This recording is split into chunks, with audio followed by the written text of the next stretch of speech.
Well, we're taking you live to our nation's capital this morning. Our state Secretary of State Kim Wyman leaving Washington State for the other Washington. Secretary Wyman accepting a key position with the Biden administration. Yeah, she's set to join the newly formed Cybersecurity and Infrastructure Security Agency.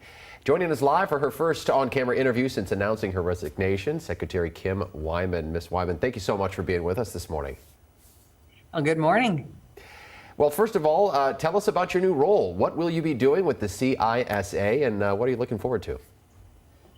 Well, CISA is just the tip of the spear in terms of protecting our nation's infrastructure for elections.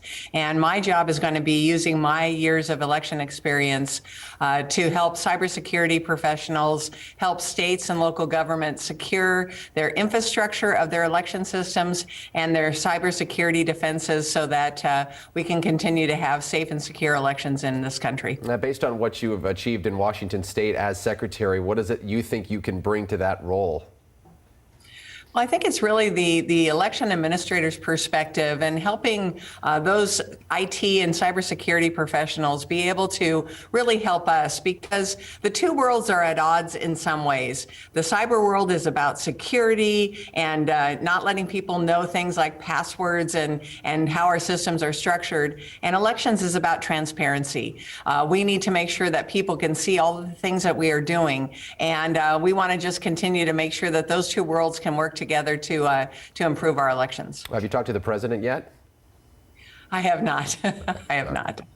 Okay, well, Governor Inslee has selected Steve Hobbs to replace you as Secretary of State. He'll be the first Democrat to hold that office since 1964. What's your opinion on this choice? Well, I'm excited for Senator Hobbs to get to sit in this chair. He is going to bring a lot of experience as a lieutenant colonel in the National Guard. He has a real strong background in cybersecurity and, even more importantly, in misinformation and disinformation and how to combat it. So, he's overseen over 700 soldiers, and he's definitely ready to step into the role. Recently, Secretary, you came under some scrutiny for not enforcing the governor's vaccine mandate among your staff members. It wasn't a requirement for your office, but every other elected official did enforce that mandate. Why not your office? Well, really, for me, it came down to what I could live with. And, I myself have been vaccinated. I'm about to get my next booster. My family is vaccinated. But we still don't know what the long-term effects of the vaccine is going to be.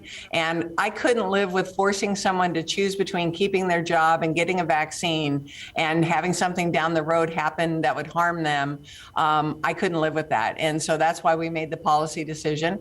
Our office has been pretty much operating in person with about half of our staff the entire time, with the exception of the first lockdown. We have security and safety measures in place to protect our employees and customers. I'm confident that those have been working and will continue to work. And so that's why I made the call. Okay, really quick before we run out of time, what are you most proud of? You've been in this position for 9 years. I'm really proud of, modernizing our election system with VoteWa, modernizing our corporations system, delivering customer service in a better way, and getting ready to build the library archives building. And mostly, I'm really proud of the teams we've built and the service we've been able to deliver. So it's going to be really hard to leave this job. Yep, and she's leaving us here in Washington State. Ms. Kim Wyman, Secretary of State here in Washington, thanks so much for being with us. And please do remember us over here in the real Washington as you do more with your election security work. Thank you. I promise I will. Thank you so much. All right. Thanks for your time.